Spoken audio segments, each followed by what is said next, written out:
We are here today. We're so excited.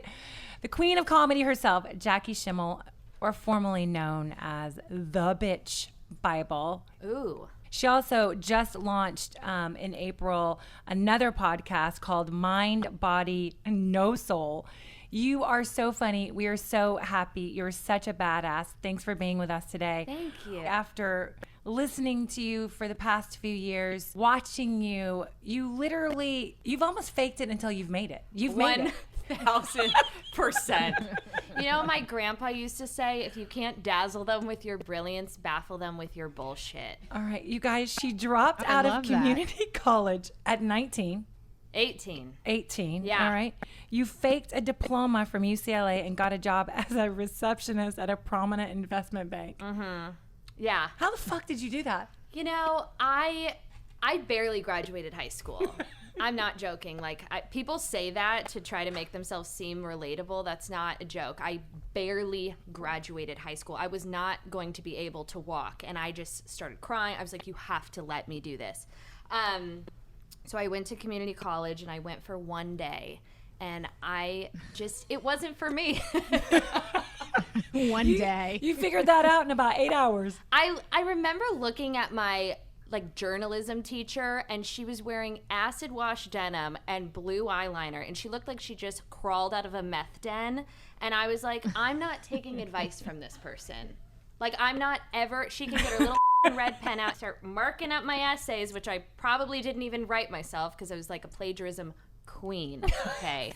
It's called copy and pasting. You misspell, you look up synonyms of different adjectives, and then you just keep it moving. Listen, kids at home, hot tips. Hot tips for moms out there like Amish and I who worry. I'm like... No, by the way, plagiarism is a skill that you can't learn in college, and it will take you a lot further than a degree. I think. Yeah. 2012, you started the Bitch Bible, and why did you call it the Bitch? Such a good name. I was working as a receptionist, and everybody in the building worked New York hours.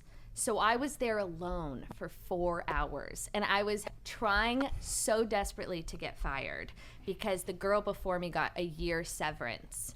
And I heard about it, and I was like, oh my God, if I could get paid for a year not to be here, like that was my only career goal, was to get fired.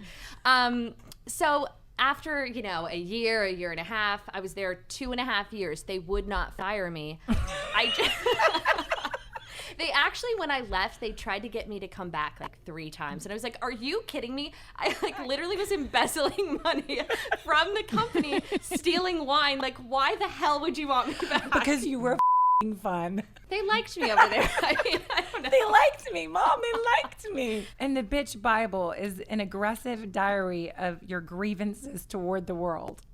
Did I write that or did you write that? We wrote that. Oh my God, that's beautiful. Yeah, I just... Because it's kind of odd what the Bitch Bible is. I was honestly so miserable at that receptionist gig that about a year and a half in, I was like, I have to do something, because I was just handing out water and smiling and hello, welcome to blah, blah, that I just started writing like really aggressive essays, we'll call them, but they're blog posts, but I don't like to say that because it's so embarrassing. Just like ripping people, places, and things apart. Like on my little Windows PC. And then I was like, I should put this on the internet. And then I figured out how to get a domain. It was like a bitchbible.org. Because I couldn't spring for the $9.99 to buy the .com.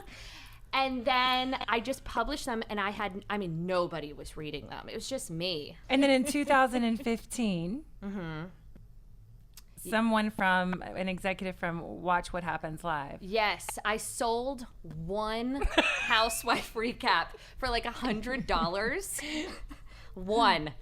And I found the email of this guy who worked at this big production company, and I sent it to him because I wanted to be on Watch What Happens Live because I'm so delusional that I thought that I could be a guest because I was a receptionist who wrote a lot of housewife recaps. And then they let me be the bartender, and I lied about having food poisoning. The HR from my investment bank job saw me on live television in New York. It's a whole thing. And then they said, do you want to host a podcast for us? And I was like, sure. I'm going to get fired. So yeah, I guess I'll do this.